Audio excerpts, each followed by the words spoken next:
ይህ ፕሮግራም የተሳካው በጆይስ ሜየር ሚኒስትሪ ጓደኞችና ባልደረቦች ነው። ችግሩ እዚህ ጋር ነው።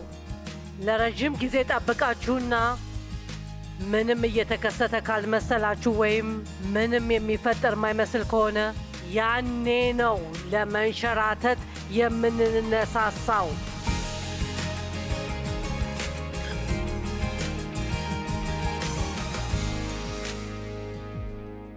እኔን እንድትሰሙ እፈልጋለሁ።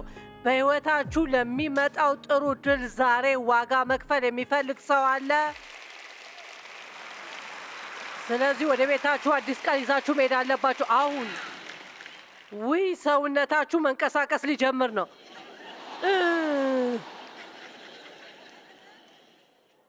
እኔ አልፈልግም፣ ደክሞኛል። ሙሉ ሳምንት ስሰራ ነበር። ያንን ማድረግ አልፈልግም። እንግዲህ ሙሽራው ምንም ባልተጠበቀበት ጊዜ መጥቷል። የማቴዎስ ወንጌል 25:5 ሙሽራው በዘገየ ጊዜ ሁሉ እንቅልፍ። ከእናንተ ውስጥ ኢየሱስ በእርግጥም ጊዜውን እንደሚወስድ ያስተዋላለ። በምንም ጉዳይ ላይ መቼም የቸኮል አይመስልም። ችግሩ እዚህ ጋር ነው። ለረጅም ጊዜ ጠብቃችሁና ምንም እየተከሰተ ካልመሰላችሁ ወይም ምንም የሚፈጠር የማይመስል ከሆነ ያኔ ነው ለመንሸራተት የምንነሳሳው። በሉ አሁን ለመጀመሪያ ጊዜ እምነታችሁን ስትጀምሩ በዛን ጊዜ በጣም ስሜታዊ ነበራችሁ። እግዚአብሔር ይመስገን በዚህ ጉዳይ አሸናፊ ሆናለሁ፣ ቃሉን እመሰክራለሁ፣ አጠናለሁ፣ ማድረግ ያለብኝን ነገር ሁሉ አደርጋለሁ። ከዛም በኋላ 1 ዓመት አለፈ፣ ምናልባት 5 ወይም 6 ዓመታት አልፏል። ከዛን ሰይጣን እንዲህ ይላል፣ ያ አይሰራም፣ ዝም ብለህ ያ ጊዜህን እያባክንክ ነው። እዚህ ጋር መጠቀቅ አለባችሁ፣ ምክንያቱም እዚህ ጋር ነው ጦርነቱ፣ ማሸነፍ ወይም መሸነፍ ያለው። በሉ እንጂ አእምሯችሁን በመቀጠል እንደምትቀጥሉ ማሳመን አለባችሁ ሁሌም። በሉ እንጂ አሁን አንድ አስፈላጊ ስለሆነ ነገር ነግራችኋለሁ። ይህንን እንዳትረሱ። ለጥሩ ውጤት ብላችሁ ብቻ ትክክለኛ ነገር አታድርጉ። ታዲያ ለምንድን ነው ማደርገው? ትክክል ስለሆነ፣ እንዲሁም ተፈጥሯችሁ ስለሆነ። ሁሌም ትክክለኛ ነገር ማድረግ በእግዚአብሔር አዲሱ ተፈጥሯችሁ ነው። ውጤቱ በቅርብም ይሁን ወይም ይዘገይ። ወደ ዕብራውያን ሰዎች ምዕራፍ 11 ላይ ምንድን ነው? የእምነት ጀግኖች ያሉበት ምዕራፍ እንዲህ ይላል፣ እነዚህን ሁሉ ስለ እምነታቸው የተመሰከረላቸው ቢሆኑም ከእነርሱ ማንም የተስፋውን ቃል የተቀበለ የለም። እግዚአብሔር ለእኛ የሚበልጥ ነገር ስላዘጋጀ ያለኛ ፍጹማን ሊሆኑ አልቻሉ። ታውቃላችሁ፣ ኢየሱስም አለ በመጣው ጊዜ በምድር እምነትን አገኝ ይሆንን? ስለዚህ ከዛሬ 3 ሳምንታት በኋላ የሚመለስ ከሆነ እሁድ 4 ሰዓት ላይ አትጀምሩ። እምነታችሁን ማጠንከር አሁን ገና አትጀምሩ። ሁሌም አስኪዱት። ሁልጊዜ የሌላ ሰው ሊጀመር ነው። ስራው የሌላ ሰው አይደለም። እናንተ ማስደሰት ወይም ማበረታታት እንዲሁም ማነሳሳት። በሉ እንጂ የቤተ ክርስቲያንን አገልግሎት የሆነ ሁሌም ለመዝናናት አስበን የምንሄድበት ቦታ አድርገን ላለማሰብ በጣም መጠንቀቅ አለብን። የመዝናኛ አገልግሎት አይደለም። ይህ በትንሹ በቃል መቀጣት ያለባችሁ ቦታ ነው። እንድትሆኑ እንድትስተካከሉ ነው። ስሜታችሁ እንዲነሳሳ፣ እንዲሁም ካስፈለገ እንድትበረታቱ ማድረግ አለብን። ግን ሁሉንም ጎን መስማት አለብን እና በእነዚህ 3 ምሳሌዎች ውስጥ በእርግጥም ሁሉም አንድ አይነት ነገር እያሉ እንደሆነ ታገኛላችሁ። ግን በተለያየ መንገድናም ትክክለኛውን ነገር ብታደርጉ ይሻላል። አሁን ካልሆነ ስጦታችሁን ታጣላችሁ። ምክንያቱም ሁላችንም ተጠያቂ የምንሆንበት ጊዜ ይመጣል። ስለ ይቅርታ አይደለም፣ ግን እዚህ ያለን እግዚአብሔር በሰጠን ነገር ስላደረግነው ነገር ነው። ሌላ ሰው ለመርዳት ምን እያደረጋችሁ ነው? እዚች ጋር ትንሽ ድምፃችሁን አጥፍታችሁ ነበር። ራሳችሁን መጠየቅ ያለባችሁ ጥያቄ ነው። ሌላ ሰው ለመርዳት ምን እያደረግኩ ነው? እና ታውቃላችሁ፣ እኔ ስራዬ ወንጌል መስበክና ስለዚህ ማለት እችላለሁ ሰዎችን ሁልጊዜ እየረዳው ነው። ግን ከብዙ ዓመታት በፊት እግዚአብሔር ነገረኝ፣ ያ ስራሽ ነው። በግል ኑሮሽ ውስጥ ሌሎችን እንዲሆኑ የምትነግሪው እንድትሆኝ ይጠብቃለሁ። ስለዚህ በረከት ለሆነው የምችለውን ሰው እግዚአብሔር አጠገቤ እንዲሰጠኝ እጸልያለሁ። የዛሬው ቀን ሳያልፍ ኢየሱስን ለሆነ ሰው ሳላሳይ ቀኑ እንዲያልፍ መፍቀድ የለብኝም። ድርጊታችሁን የሚያሳይ ከሆነ መስበክ አይጠበቅባችሁም።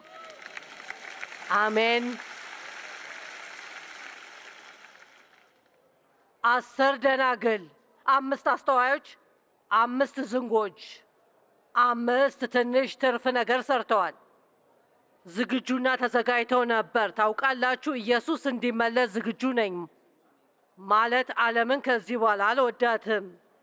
የሆነችበትን ሁኔታ አልወድም። ዓመታቶች በጨመሩ ቁጥር ዝግጁነታችሁ ይጨምራል።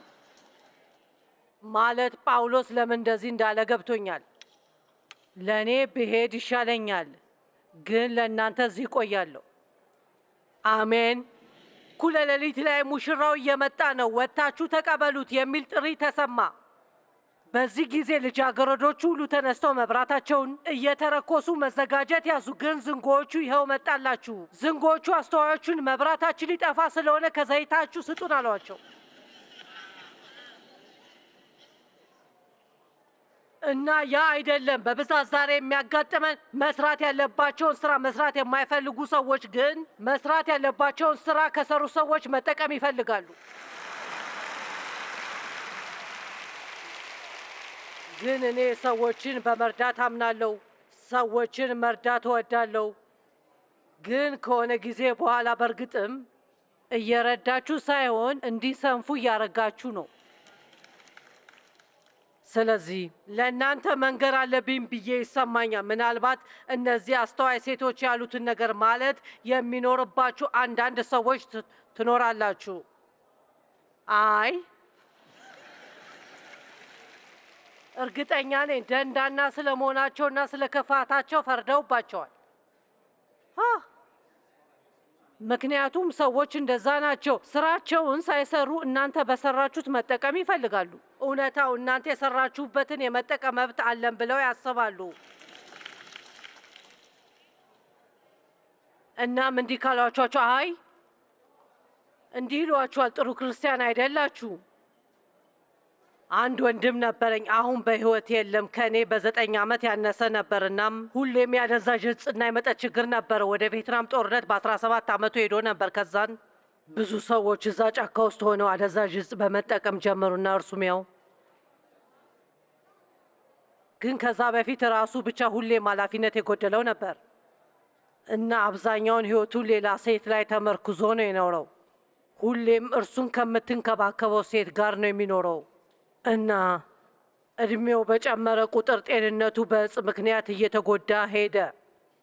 ወደ ቤት መጥቶ ህይወቱን ማስተካከል እፈልጋለሁ አለ። ስለዚህ አውቶቢስ ትኬት ላክንለት። ወደ ቤት አመጣ ነው። ከዛን በጣም ተበላሽቶ ነበር፣ ጥርሶቹ በጣም ተበላሽቶ ነበርናም በጣም ያሳዝን ነበር። ልክ እንደ ፕሮጀክት ተቀበል ነው። ከዛን ፈጣሪ እንዲቀበል አደረግን።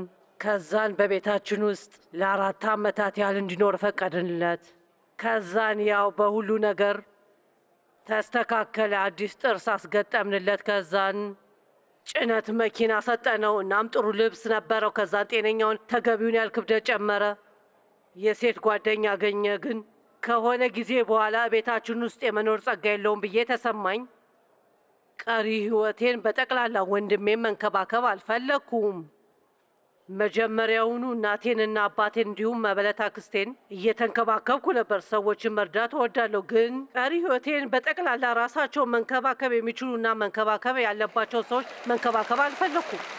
እናም እዚህ ጋር ነው እግዚአብሔርን መስማት ያለባችሁ። እናም እንዲህ ማለት ያለባችሁ እናም የሆነ ሰው ቢፈርድባችሁም ሊጨንቃችሁ አይገባም።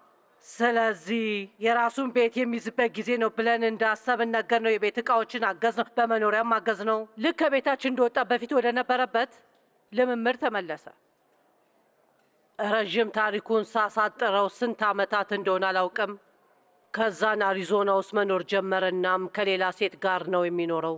እናም ሁለቱም የአደንዛዥ እጽና የገንዘብ ችግር ነበረባቸው። ስለዚህ በእርግጥ እርሷ ደውላልኝ ለእርሷና ለወንድሜ የባንክ ሂሳብ እንድከፍትላቸው እንዳሰበች ነገረችኝ። ውይ እና በየወሩ $2000 እንዳስገባ ነገረችኝ። ምክንያቱም ይሄን የሚያክል ትልቅ ሚኒስትሪ አለሽና ሰዎችን እየረዳሽ እንደሆነ ይሄ ደግሞ ወንድምሽ ነው፣ መርዳት አለብሽ። እኔ ምን እንዳልኩ ታውቃላችሁ? አይ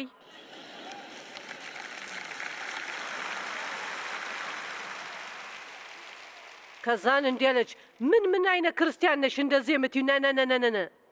ስለዚህ ብዙ ጊዜ ትክክለኛ ነገር እያደረጋችሁ ሊፈረድባችሁ ወይም ልትወቀሱ ትችላላችሁ። ግን ለሌላኛው ሰው ለዘላለም ባለበት ቦታ እንዲቀየር ካደረጋችሁ አሁንም ለእርሱ የሚያስፈልገውን ነገር እያደረጋችሁ አይደለም። ግን ዛሬ ጠዋት የሆነ ሰው ይህንን መስማት አስፈልጎት ነበር።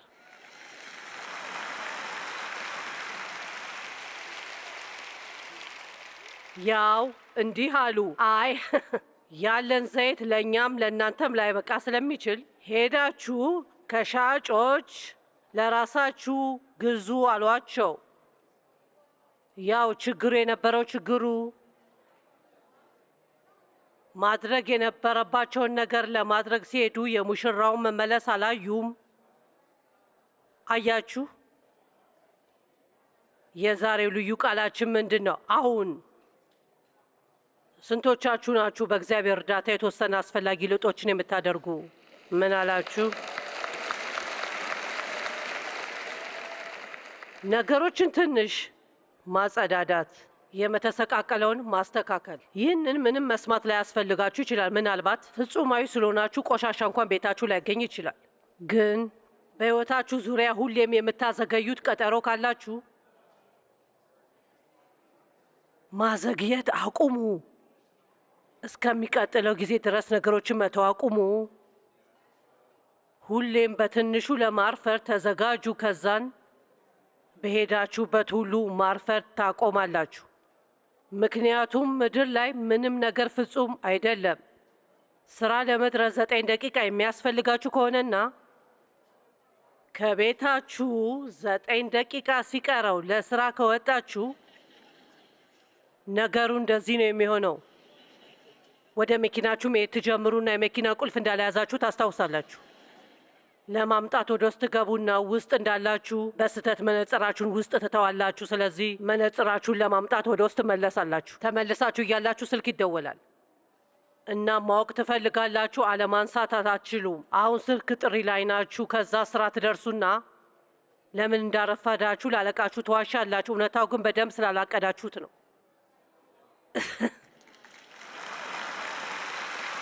አሁንም ትወዱኛላችሁ ብዬ ተስፋ አደርጋለሁ። እናንተ በብዛት የምታረፍዱ ሰዎች አሁንም ትወዱኛላችሁ? እሺ፣ ጥሩ። ምክንያቱም እዚህ ቆሜ ብዙ ጥሩ ነገሮችን ብላችሁ መርጣለሁ። እዚህ የመጣሁት ሰዎችን ለማናደድ አይደለም፣ ግን እውነት ነው ራሳችንን ነፃ የሚያወጣን። የሌላ ሰው እውነት አይደለም እኛን ነፃ የሚያወጣን። የራሳችን እውነት ነው እኛን ነፃ የሚያወጣን። መጽሐፍ ቅዱስ እንቅልፋም ክርስቲያን ስለመሆን አደጋ ያስጠነቅቃል። ብርቱ እንዳላችሁ ቆዩ። እንዲህ አስባችሁ ታውቃላችሁ? ያ የድሮ ብርታት የት አለ? መጀመሪያ እንደ ዳንኩ የነበረኝ ፍላጎት የት አለ? ታውቃላችሁ? ብርታታችሁን አንቁ። ያ ብርታት እንዲጠፋ አታድርጉ። ራሳችሁን ከፍ አድርጉ። አንደኛ ወደ ተሰሎንቄ ሰዎች 5:6 እንግዲያ ስንንቃ በመጠንም እንኑር እንጂ እንደ ሌላዎች አናንቀላፋ።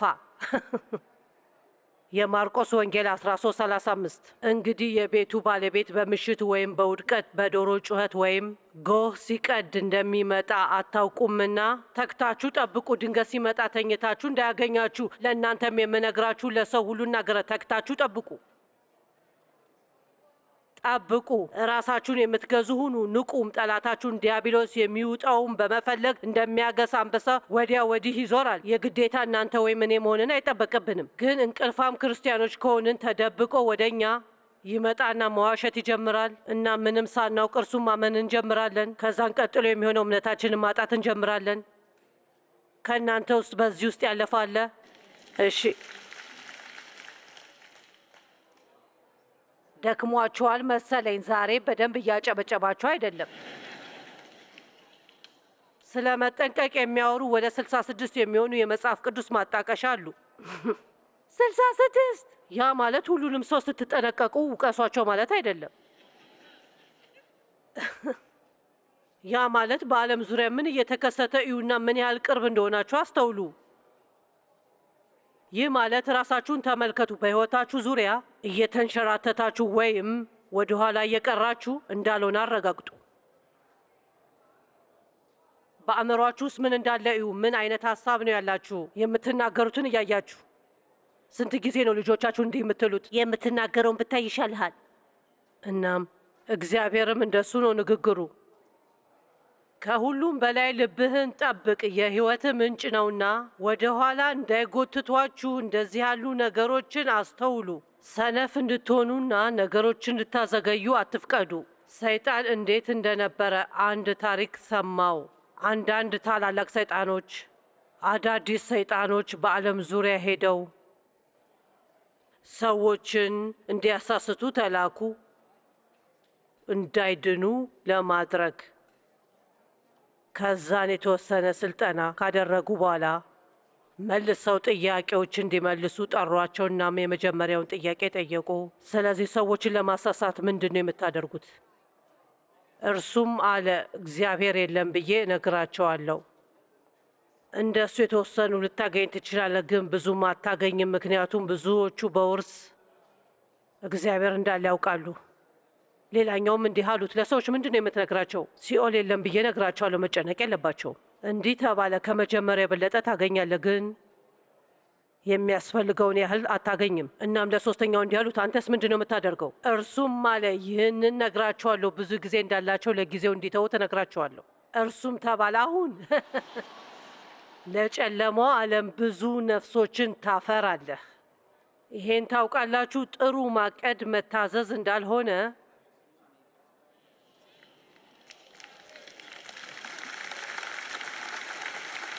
በሉ እንጂ። በዚህ ጉዳይ ዙሪያ ነገሮችን አስተካክላለሁ። ለ8 ዓመታት ተናድጄባት የነበረችውን እህቴን አስተካክለዋለሁ። መቼ? ለወደፊቱ።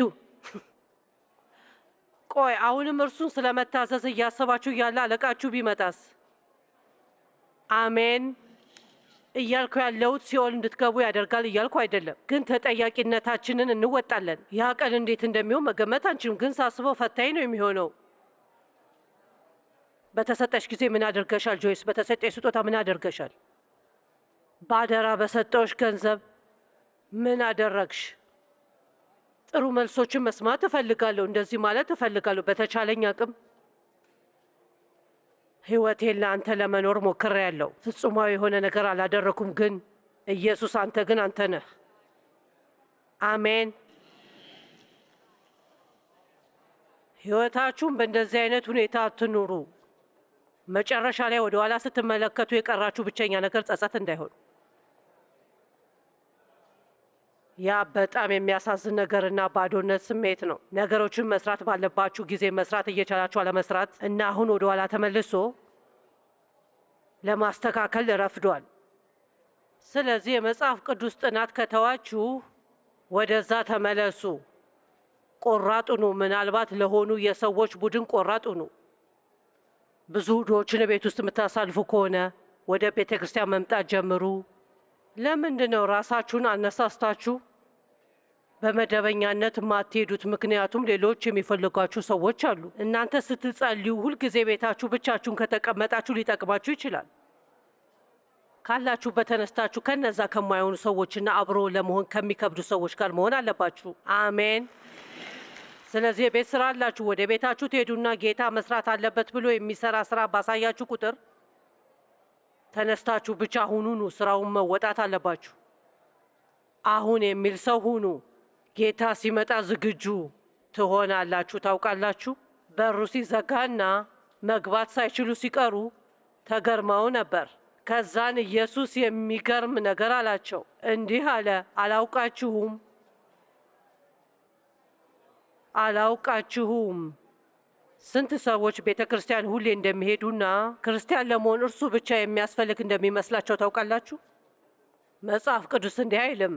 ክርስቲያን ስትሆኑ ቤተ ክርስቲያን መሄድ አለባችሁ። ሁሌም ሰዎች ቤተ ክርስቲያን እንዲሄዱ አበረታታለሁ። እዚህ ስመጣ ከምደሰትበት አንደኛው ምክንያት ኃላፊነት ሳይሰማኝ በእርግጥም ለአጭር ጊዜ ያህል ቤተ ክርስቲያን ውስጥ እገኛለሁ። እዚህ ማድረግ ያለብኝ መስበክ ብቻ ነው። አገልግሎቱን መምራት አይጠበቅብንም። እናም ነገሮችን እዚህ እዛ ወይም እዛ ይሁን አልልም። ነገሮችን በመደበኛና ተግሳጽ ባለው ሁኔታ ማድረግ አለባችሁ። ጥበብ ምንድን ነው? ትክክል ማድረግ ነው። ጥበብ ምንድን ነው? አሁን ላይ በኋላ የምትደሰቱበትን ነገር ማድረግ ማለት ነው። ሙሽራውን እየጠበቅን ሳለ ሁሌም ትንሽ ትርፍ ነገር ከሚሰሩት ከአምስቱ ደናግል ጋር እንሁን። እንደ ሁሌም ዝግጁ እንደሆኑ ለማረጋገጥ ነው።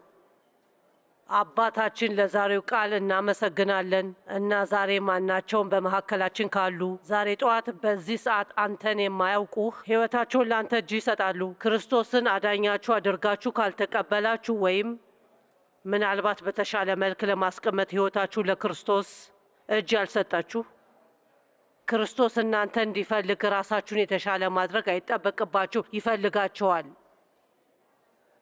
አሁኑኑ እዚህ ካላችሁ ኢየሱስን የሕይወቴ ጌታ ማድረግ እፈልጋለሁ፣ ለእኔ እንድትጸልዩ እፈልጋለሁ፣ መቀበል እፈልጋለሁ፣ ክርስቲያን መሆን እፈልጋለሁ፣ የክርስቶስ ተከታይ።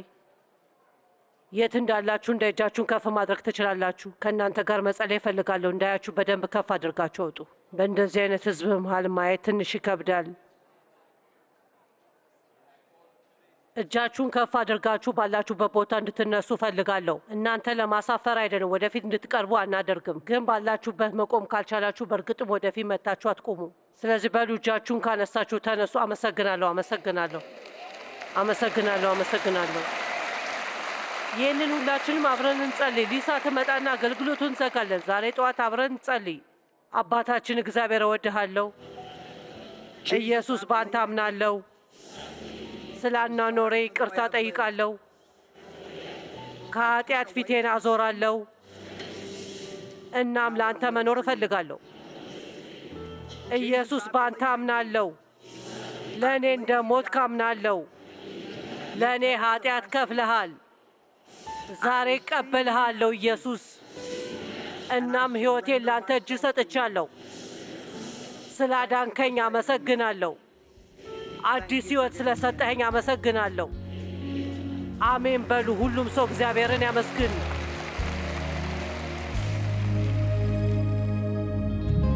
ያው ታውቃላችሁ፣ ትክክል የመስራት ጊዜው አሁን ነው። ለበኋላ ብላችሁ አትተውት። አሁኑኑ አድርጉት።